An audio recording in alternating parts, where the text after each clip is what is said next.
takes a while to show up. There it is.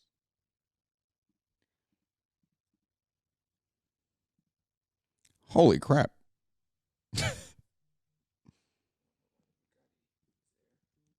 Oh, no, it's right. There you go. I can see my face. I'm sorry to everyone that can see my face too. Are we live on the YouTubes? So we're live on the YouTubes and we're live on the website on Salomondrin.com. Is that right? All right, I'm just going to give it 2 more seconds for more people to join us on this joyous occasion and this joyous live. How you doing, my G's? Welcome, everybody that's here on Salomondrin.com. Master Roth, I see that you got to go, my dude. See you later.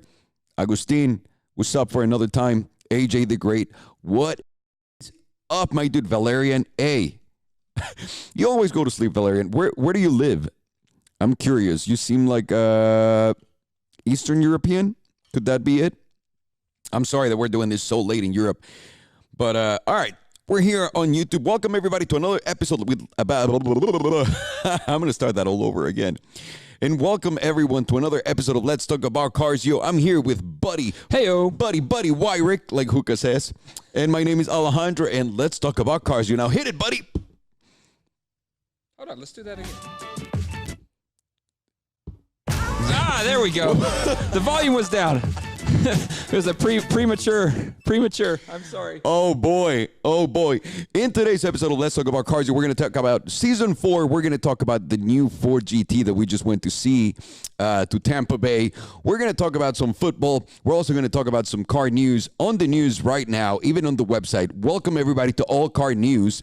My boy over here is sharing some news with us so we can be up to date on top of all the content that we'll be providing. And we're going to be talking about the R36 GTR rumors. It will not be a hybrid. We're going to talk about, we're going to take a first look at the 2020 GT500, the Mustang, of course. Is AMG really going all-wheel drive only? Damn those guys, but it sounds like it is. And also, what about the DVS Volante configurator is up? Wow, okay. That thing is sexy. So Okay, we're going to touch on all those things.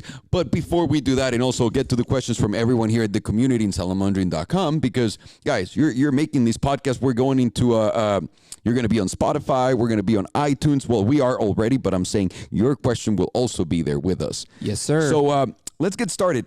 Over the weekend, and I want to say I apologize to everyone, including you, buddy. I've been gone. Like, last week was crazy for me. I had work. I had filming to do, which is, to me, like, great work.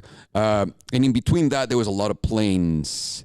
And you were very Shmee-like last week. Thank you. You were like... Thank you. I saw the messages you sent me. Yeah. Very like, Shmee-like. Oh, that's a very Shmee post of you when I was on the flight.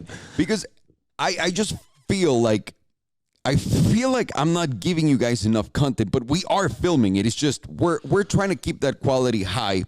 We didn't have time to do a podcast last week because of the travel. Again, I was on a plane every single day, and when I was not on a plane, I was driving for hours to get somewhere or coming back from somewhere. So it was really intense. It was a lot of fun. And in those trips, I had a chance to go to Florida, Tampa Bay. Congratulations, by the way. Sarasota, thank you. Congratulations. Thank you. That's like a moment in every man's path is you have to visit Florida. You gotta. You have to. Well, it was beautiful. I mean, I know all the crazy headlines that come out of Florida are pretty fucking nuts and wild with all the animals and all the stuff and whatever's going on there. Well, it's like the Wild Wild West out there, you know. It's like a lot of things that you can get away with, but they also like. Well, everyone drives crazy. 100 miles an hour on the freeway. That's one. And a lot of people do drugs there, too. Well, that's what I'm saying. Like, there's a lot of crazy headlines. But the one thing that was really insane was seeing, I was driving like, let's say that I was driving over the speed limit just a little bit. And I would be in my car, whatever, and all of a sudden you see like an older lady just pass fucking flying at like 110, 120, and it was like constant. And it was not like new cars, anything. It was just everyone was going so fast. But I appreciate 2 things. One, everyone was moving to the right lanes, like in Europe or in Mexico, which is crazy. That doesn't happen in California. No, not at all. And 2, it's so pretty out there. Oh, it's beautiful, but once you step outside your car or house, it feels miserable because of the humidity. Oh. Like, that's why I moved away from the south, was because it was just so miserable with the humidity. It's so intense. The car in the morning, Sergio and I were leaving, and he goes, did it rain last night? I'm like, nah, Holmes, that's just humidity on the car. It looked like the car was sweating. nonstop. No way. Yeah. No It way. was- Whoa. Whoa. Sergio needs me for something. Okay, go I'll be take right him. back. Go take I'll him. be right- Either way, I got a chance to go to Florida with Sergio, Tampa Bay, and I got to drive the new Ford GT. I don't want to ruin the story. I'm not going to tell you the story. There's a video coming up, of course. The people that got the Ford GT, they're so nice, and I really, really, number one, I am so grateful, and I couldn't be happier that I'm back in the car world, that I'm back making the videos that I want to make, that I'm back feeling like this, and that I'm back meeting people with cars as an excuse, if you will. And I had a lot of fun meeting Sal, and I had a lot of fun meeting Lou and all of their family. That was a great experience. Great people, lots of positivity, and I can't wait for you guys to watch the video and understand who got this car, because it'll be a nice surprise. So I missed everything you just said there, but I'm talking about the Ford. You're talking about the Ford GT. That's right. Yeah. So I've been editing away on that one all day with the boys, and dude, it's so cool. It's so cool. I can't wait to watch it. The car is epic. Yeah. The video, if the video can be as epic as the car, then like you guys are in for quite a treat. I hope so. Quite a treat. I hope so. And I'm sorry if it's not, because it's on me. It was just so much going on at the same time. And at some point in the car, I just kind of blacked out. I don't know if you can tell. While I was driving it, I don't know what happened. I don't remember anything. Yeah, so I'm not all the way to the interior footage. I'm like in the travel and Good for you. And, then the there I outside was. stuff right I was now. fine there. Yeah. That was before I hit like complete exhaustion and was like, Dude, you had to have been exhausted. Sal was in the car with me, and he goes, "Man, that was great." And I go, I actually forgot everything that I just said. Are you sure it made sense? And he goes, I think so. So that's where I'm at. Yeah, I yeah. hope it made sense for you. So can I train you real quick on something? Yeah. Like live on the air with the guys. So when you're recording in the car, you do a good job of stopping the GoPro and all of that. But if we have a lav mic on you, you got to reach in there and stop the recording. Oh, on I it know, too. dude. I have recordings of an hour and a half. I'm aware. Yeah, it's quite lengthy. I'm aware. And I would get to the place where we were driving, which, by the way, I'm so lucky that I was in the car for an hour, right? I get to the place, and I was like, fuck, the mic's still on. Yeah, you were just walking around. It's recording. Boop, But boop, hey, boop. you can at least listen to everything that we talked about. The car, Florida. Yeah, there was some how they interesting got the car. conversations. Yeah, no question about it. Yeah, but other than that, like it's great, man. It's great. I can't wait to watch it. I applaud you guys for what you were able to do in the short amount of time that Because we had you did. no time Yeah. whatsoever. No. It was, and you know, you get to go and you meet the car, and for the first time, because I've seen people when I went to Geneva, when we went to Geneva Yep. that time, I was sitting next to a guy that runs a huge blog, like a huge automotive blog, blog, not vlog. Yeah. And he had written everything about the car that he was going to go see for the first time. But he was giving like a real review. I was sitting next to him, and I was just like nosy as fuck, looking at whatever he had written there. And he already had like, this is what I thought. It was great because of this. These are the negatives. And he was going to see the car. Like, at what point are you Giving a real like, what's input. going on? That's what I'm saying. So to me, that feels very fake. To me is, I can write about what I know about the car, all of the stuff around it, like the history, where it comes into place, where it comes from, where it'll go. But the real thing is, I got to get behind the wheel of the car and tell you and discover and find out exactly what that car's like. And that takes some time, unfortunately, right? Whenever Yeah. you're getting in the car, and also someone's talking to you, and you're trying to figure out all these things and making mental notes. And Look, in this line of business, there is a lot of pressure to put out content. There's a lot of pressure to, review the next car, and, you don't always have access to it. And there have been times where I think that we've even come out and we've had opinions about different things without even testing it. And then you have to take a step back and realize that, like, that's not fair. no. Like, do we like it when somebody who's never met us comes out and just talks shit? Then we become the internet. Exactly. And that's why I wanted to stay away from that. And to me, it was very important that I had some seat time in the car, and Sal and Lou were great, and they let me be in the car and enjoy the car, and we took it out to a great place to have lunch and whatnot. And it was just a great experience overall. I'm obsessed with the car. I can't I can't believe, but at the same time I can, how close it felt to the Senna. Is that right? Like, Yeah. that doesn't make sense to me. The only thing that it was lacking for it to be like a full real experience as crazy and wild as the Senna was the see-through. It obviously doesn't have all the construction and like the super classy design and clean That was my stuff. thing. Like, to me, the interior looks a little just. I mean, it's very Ford. It's a Ford. Right? It's very Ford. Which is a really good thing at the same time, even though it's bad at some others. But at the same time, you're looking at a car that they bought for less than $500,000. That's true. worth about $1.5 million right now. That's true. Right now. Right now. But even if it goes down, I don't think it'll go down to sticker, or even worst case scenario, if it goes down to sticker, that's a great thing for that car. Yeah. And the interior shows like the Ford Pride, like all of the stuff that you really want to see in a Ford. You see that. Plus the new digital dash that they added to the car, which was incredible. And the noise on that V6 EcoBoost is insane. You know what it's like? Yeah, go ahead. Like a 720 with a muscle car engine on it. Sergio kept saying in the office, he was like, dude, it sounded so much like the Bugatti. And I'm like, what the fuck? Yeah. What the fuck are you talking about, Yeah. dude? That can't be. To me, that doesn't, no pun intended, sound like it could be possible. Yeah. Oh, he does. Like you're talking about 4 turbos on a Bugatti and it doesn't then sound as an intense. EcoBoost. It doesn't sound right? as intense, but the thing is, it roars. Like, remember the Bugatti goes roar too? The Yeah. 4GT does that too. Whereas the 720 was just a psh, and you just hear the turbos from inside. On the outside, the 720 is crazy loud. Well, I've been a fan of the way that the GT350 and 350R sounded. They sound sound like crazy. very, very meaty, and they have that good like low end rumble. Yeah. Of course, it is a V8, but they still have people that are dialing in the tone and sound of these engines and the way that the output, sounds. Comes right? out, yeah. So, to you, did it feel like with the Ford GT that they spent a lot of time on being able to reciprocate or put that sound into the cabin of the car? Like, is that part of the build experience that they did? I think so. Everything is very thin in the car. It's very Senna-like experience in a Ford way, if you will. Yeah. Loved it. The only thing I'd say is it came out a little too late for the amount of power that the car has. On a straight, the new 2RS, the 720S, the Performante, like all those cars will take it home, Yeah. But it doesn't really matter at that point because it was such an enjoyable car to drive. I liked it. The one thing that really surprised me was how well everything worked together. It reminded me so much of what the Carrera GT, like what makes the Carrera GT so great. Yeah. Every piece of input that you're throwing the car, everything that you do has a response, like a precise response. And it's not Carrera GT analog type of thing, but it's a new of that perfect synergy of every single part moving. Here's a crazy thing with the Ford GT. It's a $500,000 car, like you said. It's worth $1.5 million just based upon the auctions and secondary sales. Markets, that's what it's worth. But it's a $500,000 car. Yeah. And when you talk about, a GT2 RS, $250,000, McLaren 720S, $350,000. Those cars, you feel like you can just hop in, rip them, and drive them, and nothing's going to go wrong.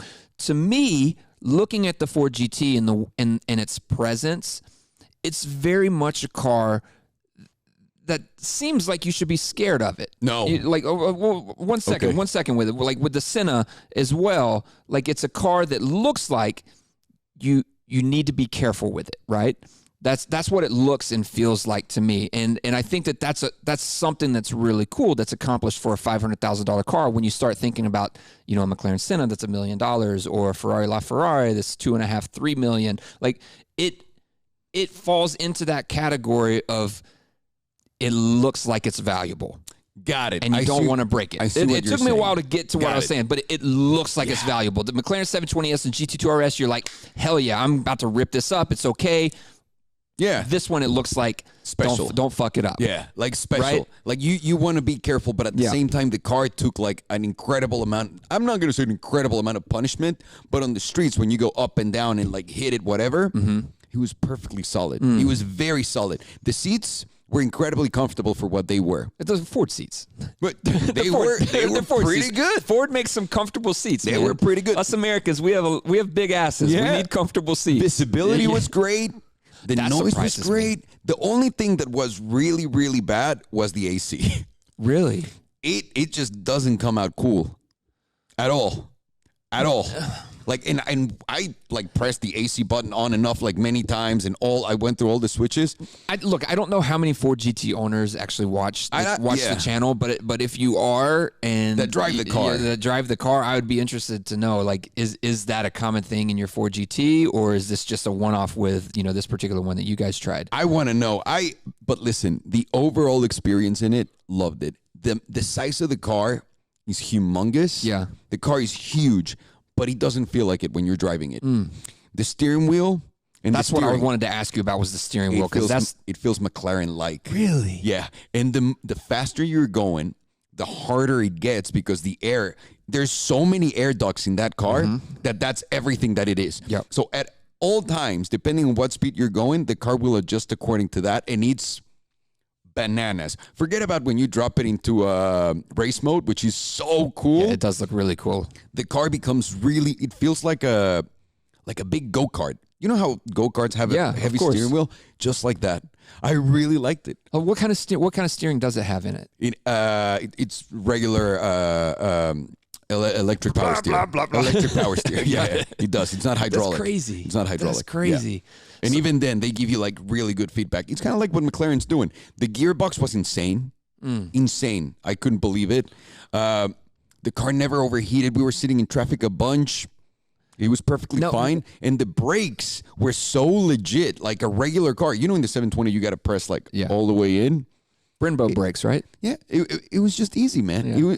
It was a perfectly fine car to drive every single day, to look baller as hell. Now, we've asked this question several times on the podcast of,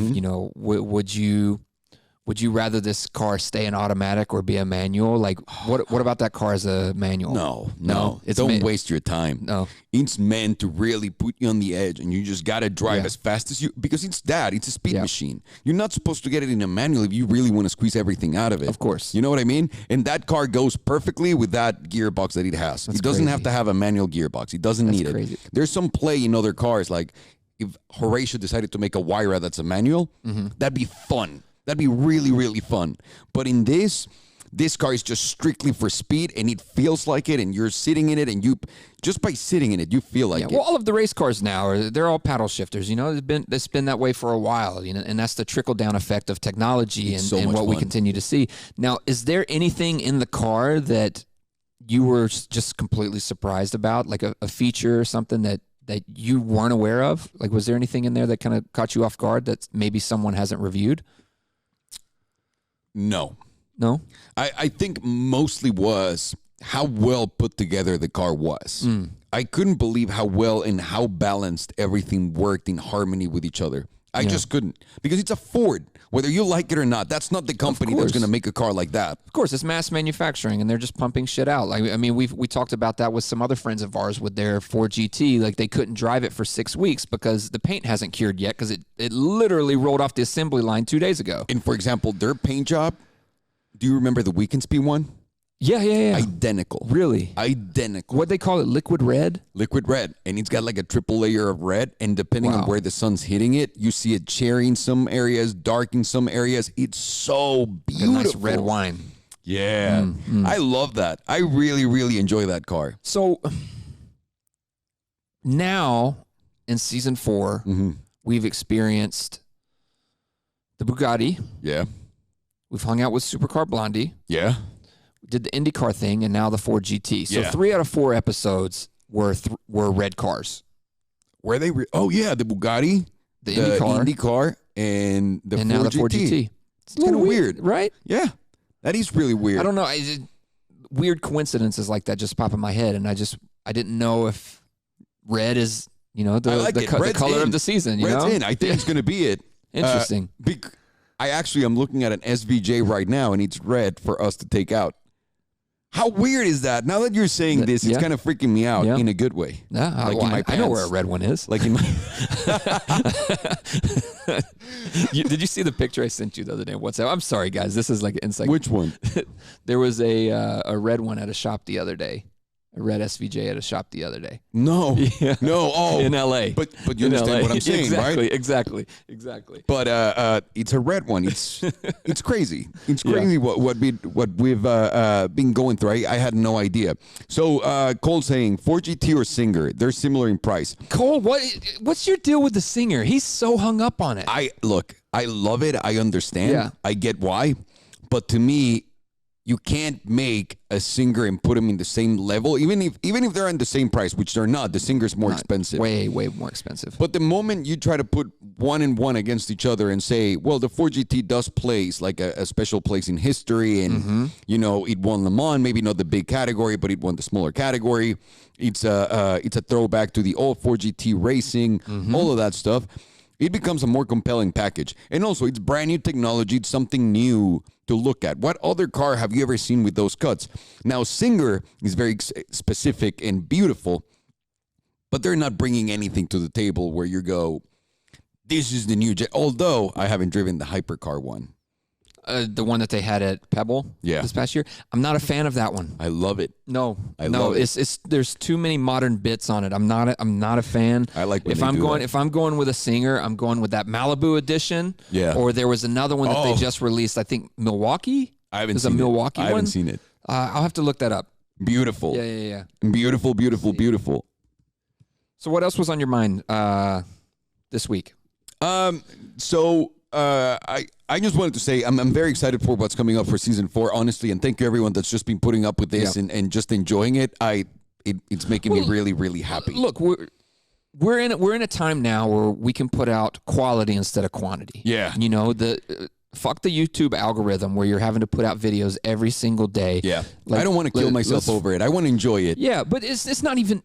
Yes, it's about being healthy and feeling good mentally about what you're doing, but there's also like a great sense of pride when you know that you're actually putting in the work and making something better than what it could be. Because when you're trying to pump out videos every day, you're just like, all right, I got to get this out. It's not as good. It's not as good as I wanted it to be, but I have to get it done. Blah blah blah blah. Like it's not good. I think to me the most appealing thing. Sorry for interrupting you. I think the most appealing thing to me about this is every single video now is a challenge. Yeah.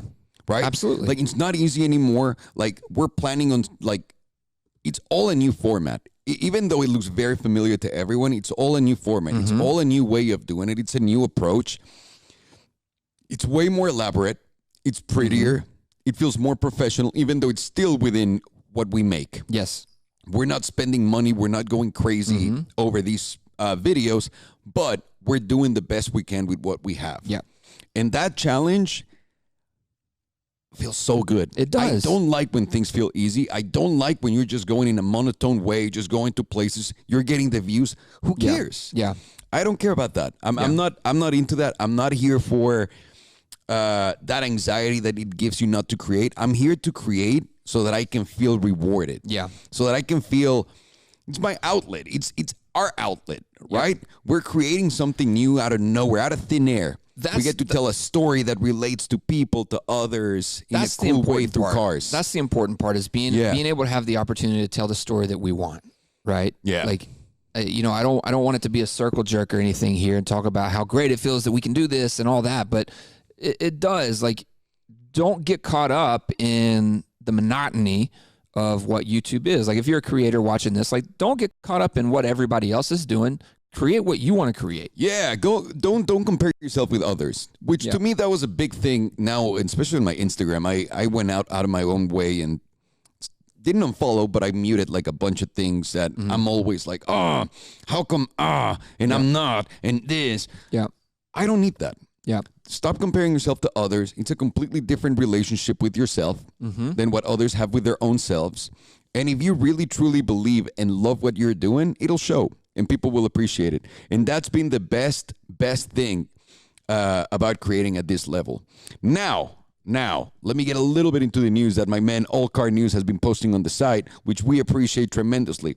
Number one, do you know that the Elephant crate engine finally announced their pricing? Oh, God, what is it? What do you think it is?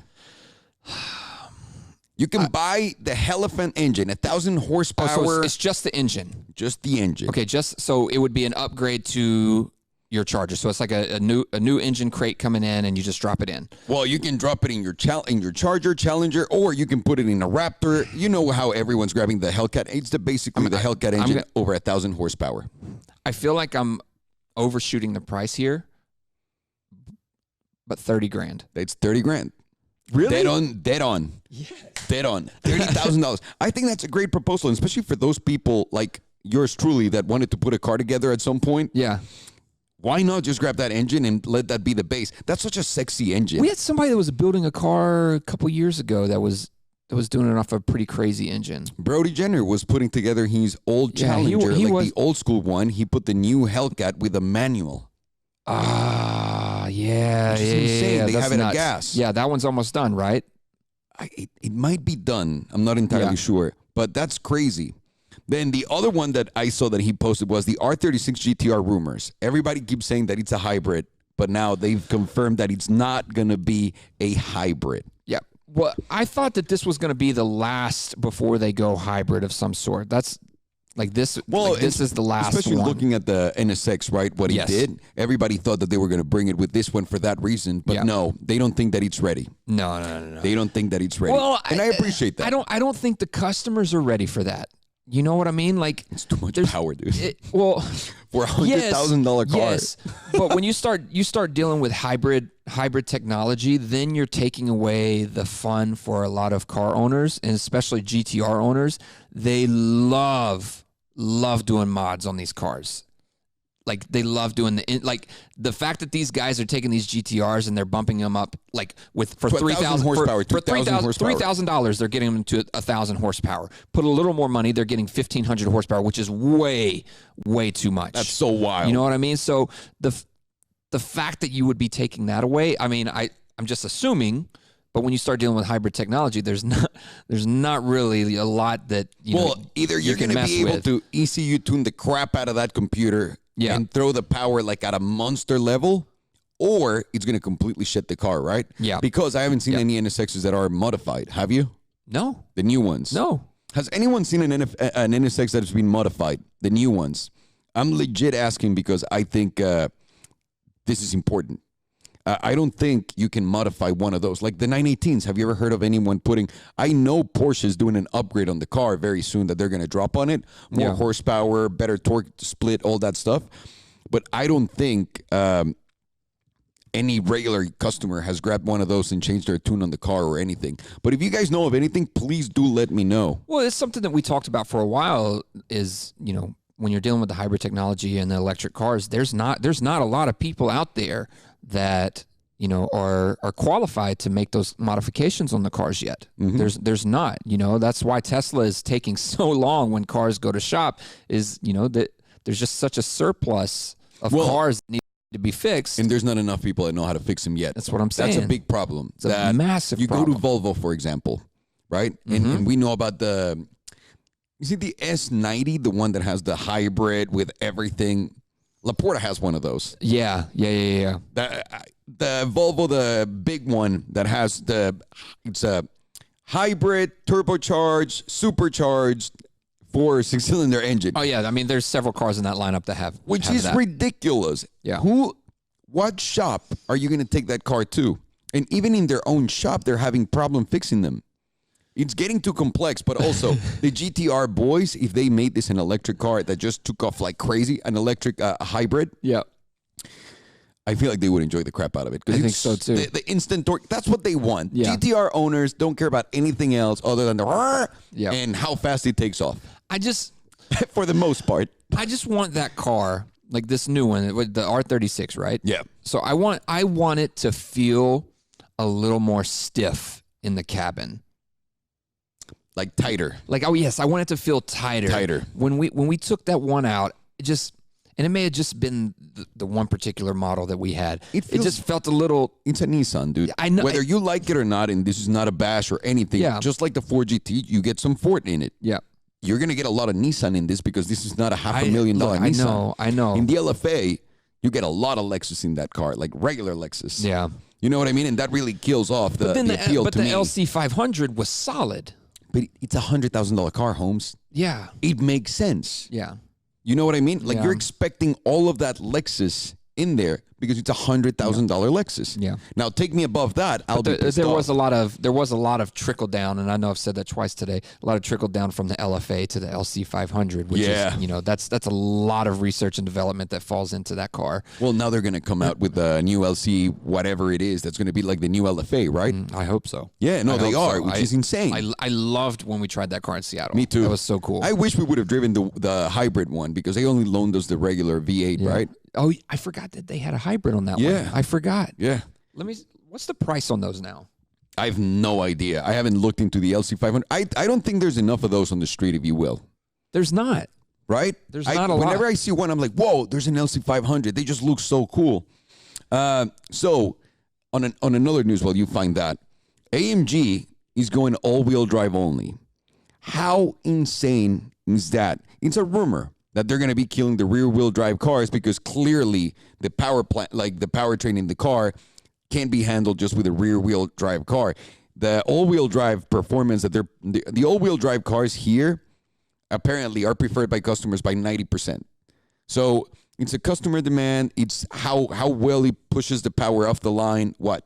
You can get an LC500 hybrid for $69,000. No, you can't. Yes. How many miles? And you know you can negotiate that all down, of these right? cars are like all of them, the hybrids and the regular ones, they're floating from $69,000 to $80,000. Oh my, that's a good deal. That's a great car for the money. Do you think they have any problems with the hybrid system? I don't know. If there's any LC500 hybrid owners here or have a friend that has one, please let us know. I'm dying to know how good those cars are, like on the reg, because it's such a good car. It really is such a good car. Wow. Dude, that's nuts. I can't believe this. All of these cars are like 7,000 miles, 7,000, 10,000 miles. Yeah. Insane. Holy crap. Now, you were saying that the AMG is all-wheel drive now? AMG's all-wheel drive now. That's what they're going for because the customers, 90% of them just prefer the all-wheel drive experience, which is perfectly fine. But listen, it doesn't take anything away from the car because you still have launch control and you still have drift mode. Yeah, but when does that start? It's not like they're starting. It's a rumor based on consumer behavior and Mercedes behavior. Well, I mean, look, it makes sense because you have the platform and technology. There's no sense in having multiple platforms if it's not more than that. It's a better performance car every time you get an all-wheel drive car. The problem with the ones before, they were too heavy and the transmissions. The all-wheel drive from before wasn't as good as the one that we have right now, and you couldn't do as much of the torque split that you can right now with the computers. That's another thing. So whenever you get into these cars now, anyone can drive them. That's number one. Two, you're going to get mega performance from them. The GTR, the secret of that GTR, on top of the black magic that they throw in it, the Nissan, it's an all-wheel drive car. At the end of the day, whether you like it or not, that helps a lot to propel the car. If I have the opportunity in the future to get an AMG GTR and they have a new line of them, I want the rear wheel drive option. I don't want my AMG GTR to be all wheel drive. That car just feels like it's made to be. The AMG GTR Pro will be all wheel drive. No. I think so. No. I think so. I don't think it's going to miss out on anything. The car is just so planted, dude. And that's what you want. If you want to go fuck around, put it in drift mode. I guess you're right. It's all-wheel drive, and look at it. It changes directions like a shark in water. Yeah. It's like the manual thing from before. Yeah, when PDK was not good, before PDK, before all those transmissions got good, put a manual in it. But now, don't give me a manual. I just loved seeing, like, when we did the video with Hookah and, doing the donuts and everything, like, that looked awesome. And, it felt awesome. You just press a button now, let the car know, and you go. Ain't that cool? I think it is because you get the best of both worlds. What was I going to say? I hope it was important. So Forex is saying that Fab Speed has an ECU tune for the NSX that adds 70 horsepower, 100 pound-feet of torque. That sounds about right. I feel like you can get 70 extra horsepower from the battery and a little bit from the engine too. Yeah, that makes sense. So 70 horsepower and 100 pound-feet of torque. But there's no one doing a crazy, like a fuck you, here goes 1,000 horsepower from this, because No, I don't think it's that's a little too doable. difficult to do. I don't think it's doable. And Madman behind the wheel saying that only body kits, for the most part, seem to be the NSX people doing. Yeah. Let me see. Are all pro members eligible to have a featured post? Bennett A8059. Everyone, pro, non-pro, is eligible to have a featured post. What you need to do is bring us amazing, unique content.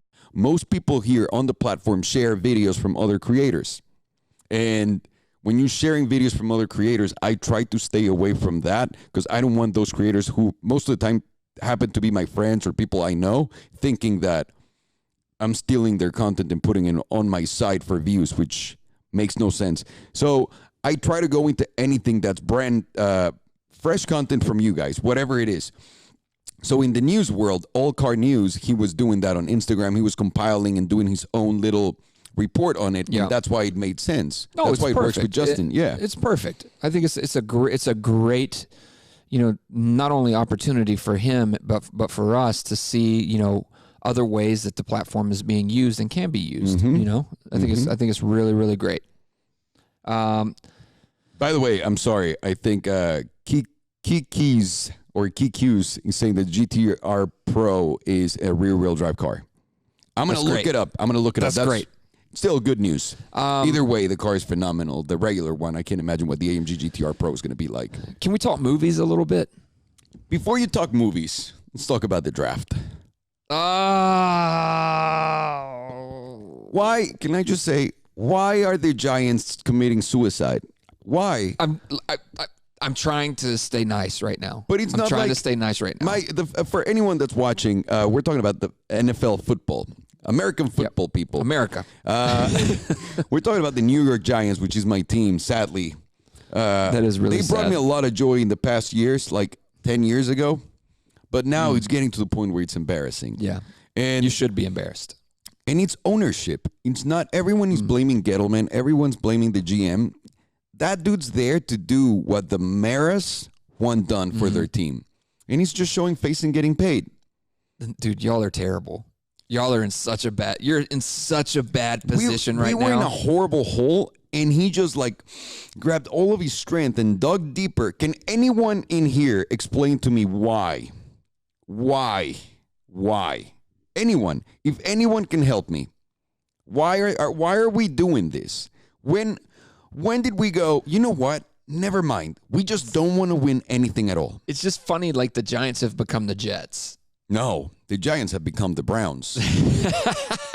I promise you. The Browns are going to kick ass this year. Kick ass. They really are. Baker's a star. Odell Beckham, Laundry. Who else? Landry. They got Vernon.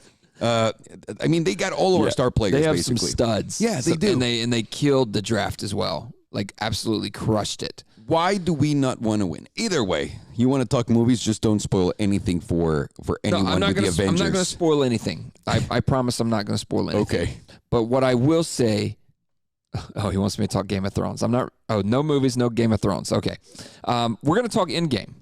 We're going to talk Endgame, Avengers Endgame. And I know that you're not a...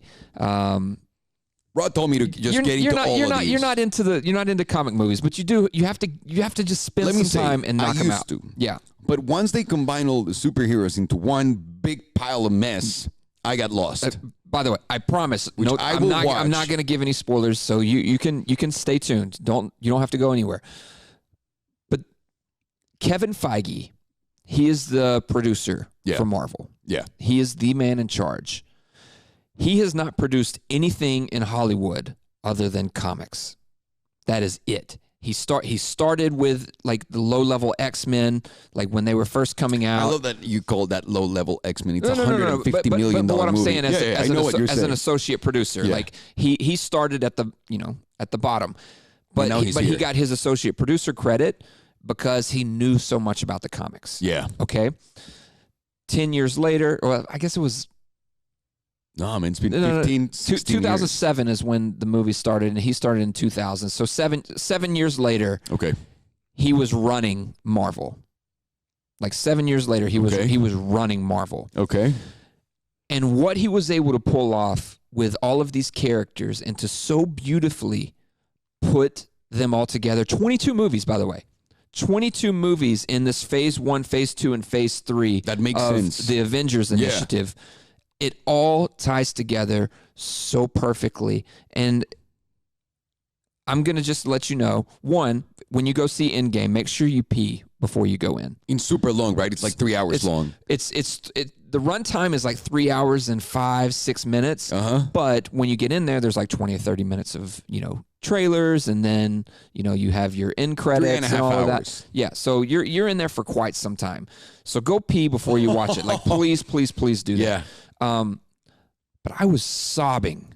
That's what I heard. Everyone came out of that movie a mess. Like, it's just, I think what it had to do, it had nothing to do with so much the storyline and the things that happen. It just, I think to me, it's more like, and you guys know that this is the last Avengers movie. That's why it's Endgame. It's part of this phase. It's like it's the last one that we're going to see. It's like a part of your childhood, or, just something that you've been dealing with for the last 12 years is over. Wait, so this is the end game for real? Yeah, for real. That's what they've said from the beginning. That the Avengers initiative, like this arc, phase 1, phase 2, and phase 3, ends right here. It ends right here. So everything that started with Iron Man, it ends right here. Wow. Okay? They're going to continue on. So there's more storylines and things happening. They're doing some TV show spinoffs on some of these characters. But to me, it was just sad and bittersweet all at the same time, because they knocked it out of the park. Like, I cannot fathom another way that they could have made that movie. That they could have done it. That's so hard to say today, right? Yeah, like it really was a cinematic masterpiece. It is everything that Hollywood should be now, with the technology and everything that they're able to accomplish. It was all just masterfully done. I need to watch all that. You have to. I'm legit. Rodrigo was telling me, we went to lunch, and he was telling me, you got to watch these movies. You got to go watch this movie. It's incredible. So this week, I'm going to try to figure out at what time I'm going to watch these damn movies. So here's the thing. There are ways now of watching these movies. Like, there are suggested ways where it's not like actually in order of the way that they were released, but actually the way that you probably should. Like, you could watch, or you could watch them, in a linear timeline. I'm a linear guy. Yeah. So I'll send you a couple of suggestions on how to watch it. Please. But most everything, other than Captain Marvel, I think everything is like on iTunes or Netflix. Yeah, and I want to go, and this is why I want to watch it now, because I still want to see Captain Marvel. No, not Captain Marvel. The Endgame in theaters. Yeah, because that's what these movies are. Yeah, they're the only thing that is worth today going to the theater. It absolutely is to watch a movie. 100. Everything 100%. else, go home and watch it. They make the movie experience great again. And also I'm gonna give a plug really quick on AMC. You remember Movie Pass, and we own quite a bit of shares. Hang on. I'm a massive investor in Movie Pass. Yeah. If Movie Pass was at its top right now, my stocks would be worth $90 million to $120 million. Yeah, exactly. I'm a massive investor in that company. Oh, me too. Now, it's not my fault that I spent $1,000 to get that type of share. I hope, because I haven't gone bankrupt. Yeah. I'm riding this train and seeing where it goes. It's been going down nonstop, but they haven't gone out of business. No, they haven't. Until they call it quits, there's still a chance there that our investment might make us a lot of money. I hope so. I'm banking on it. Even if they get to $2, $3 a share, we're golden, dude. Golden. So here's the hard part is AMC, which owns all of these theaters, like they own almost 7,000 theaters, I believe, in the U.S. No, there's that many theaters? No way, because when you get a wide release, you get 4,700 screens. Maybe it's 4,000 theaters. They have quite a bit. Like AMC is one of the top two. I think it's top 2 in the world. And they have their own subscription service now, which is AMC Stubs. And for I think it's like $25 a month, $30 a month, I can see 3 movies a week. Wow. I can see 3 movies a week. For how much? Like $30 a month. That's a really good deal. So I can see 3 movies a week, which I will never do it because there's not enough movies that I'm interested in to do it. but you also get perks and benefits. You get to skip lines. You can pick your seats ahead of time. 2,200 screens in the United States. 2,200 screens. That accounts almost for 50% of a wide release of a movie, which is crazy to think. And all worldwide, over 8,200. So now think about it this way. MoviePass is coming in, and they're just coming in with an app that is buying the ticket for you from the particular theater, and then they're paying that theater for it. Correct. Right? Yeah. AMC owns the ticket. They own the venue. They own the popcorn and drinks and everything that is. They're buying the movie too directly. Yeah. Well, they're buying the movie directly. Is what I'm saying is. They are the group that is supposed to be doing this, not MoviePass. No, correct. And they're the ones that are gonna change the game. I can't see MoviePass coming out of this unless an actual other theater or box office comes out and purchases them. Oh, I hope you're wrong. Yeah, I'm just saying that's what I feel. But anyways, AMC has made to me movies fun again. Yeah, because it makes sense, dude. He got so expensive. Yes. So expensive. Yes. It's $20 a ticket now to go to certain movie theaters. Yep. In Mexico, you pay 45 pesos or 60 pesos, which is literally $3 to go to the movies. That makes sense. Yeah. And everyone goes to the movies. But in here, no, it's really hard. And also, the more badass our entertainment systems are getting, the less people want to go to the movies. It's true. This is why Netflix has been so successful, to be honest with you. But going and seeing Endgame, I don't know. It feels right again to go to the movies. Like, it's exciting to go to the movies. Like, the atmosphere and environment and everybody there. It was just great. And I encourage everybody to watch all the movies. Like, what they were able to do with these is unbelievable. I'm going to go watch them. Like, just imagine 22 movies that all tie together. That's fucking crazy. I can't even tie up like 2 movies together, man. Can't even do like Hyper 5, like the 3 series. It was hard to tie them together, you know? And it was all one episode. And it was just one episode. 22 movies. I can't imagine how complicated like the structure of all of that had to go, and for each character to make sense and hit every note, you know? Yeah, it's that shit like really only gifted people can do. Hence, they've made billions over billions over billions. Forex, or who was saying, Jay Scott saying that the Endgame made in 5 days $1.2 billion worldwide and $350 million domestic. So it broke every single record in the book, by the way. And I'll explain this to you. So I think the record that they needed to break was Infinity War, which was 256. 256. Okay, and I think it was 256, 257. Around those numbers, that's what also right like the other crazy movies were barely touching. So and also all of these movies, like the prices are, affected by inflation. Some of these other movies from a long time ago, they would have done much better. I'm sure Avatar, when it finally comes out, is going to be nuts. Oh, it's going to destroy everything because everyone is waiting for that. Yeah, and then there's all these IMAX screens, which the tickets are even more premium. Because you're going gross, like literally gross numbers. That means if the ticket that used to be $9 when I lived in New York is now $20, exactly, you're basically charging me more than double for the ticket. You're not getting 2 people. Exactly. So anyways, all of these numbers, right? I think it's Cinecom is the company that does the predictions. They were saying that it's mathematically impossible, right, for Avengers Endgame to hit 300 million. Like, that was the goal. Everybody was waiting for them to hit 300 million. Like, somebody was going to do it. Who was going to be the first movie to hit 300 million? And Cinecom was saying it's mathematically impossible because of the number of the theaters and all of that. You have to go for every showing from the morning. Exactly. They said 270, 280 is probably doable, but 300, they don't see any way that would happen. They did 350 million. But in a weekend? In a weekend.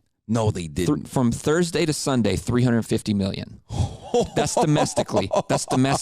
Thursday to Sunday worldwide, no, 1.2 billion. Oh my God. $1.2 billion. Oh my God. Right? Yeah. That's unbelievable, man. Just to be clear, Titanic altogether, which was the highest grossing movie for 10 years, and Avatar came in and took it over. Yep. Made $1.7 billion. Yeah. All in. All in. Yep. Wow. So this was the first movie to hit $1 billion on opening weekend worldwide. Holy and they did 1.2.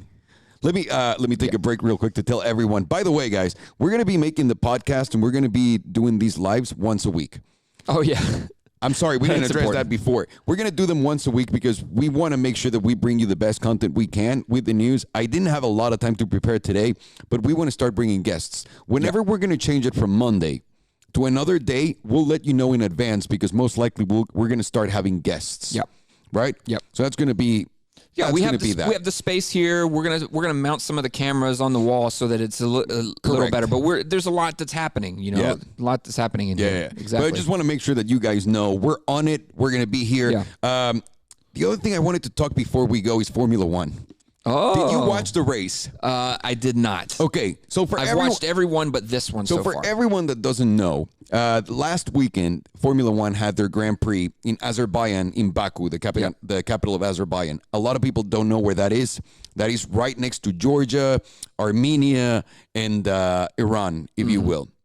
So it's in Europe. In Baku, that's like by Tatooine. Baku's the capital. And the big thing here this weekend was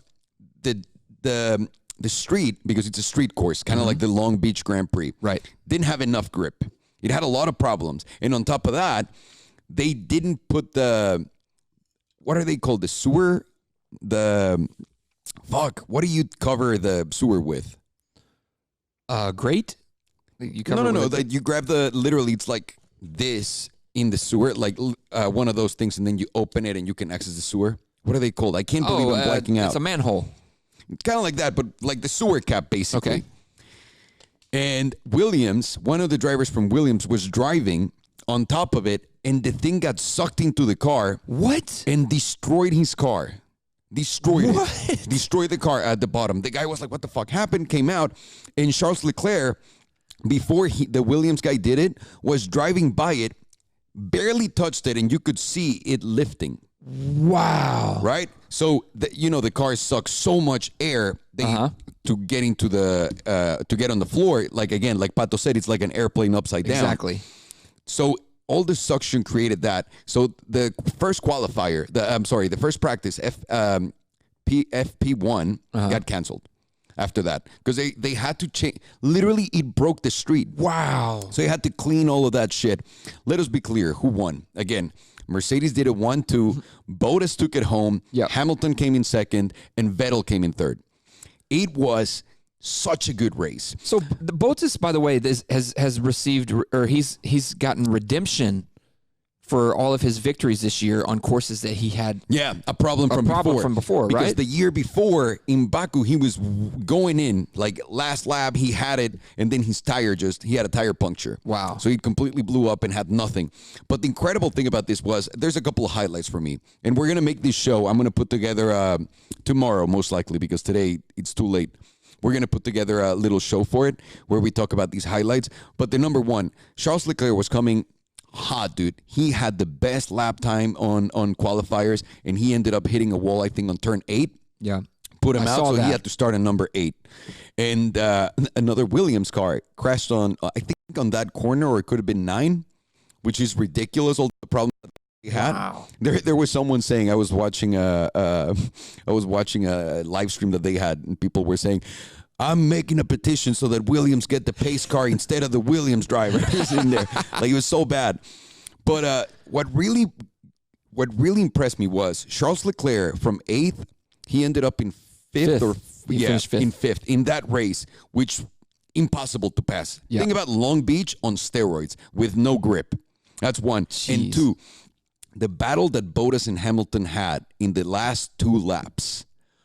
Oh, so Mercedes let them battle? It's well worth just watching it. It's not that they let him. Okay, I'm going to go back and watch it It's not that they let him. Hamilton is a fucking monster. I've never seen anyone so like, all right, this is it. I'm going to beat him now.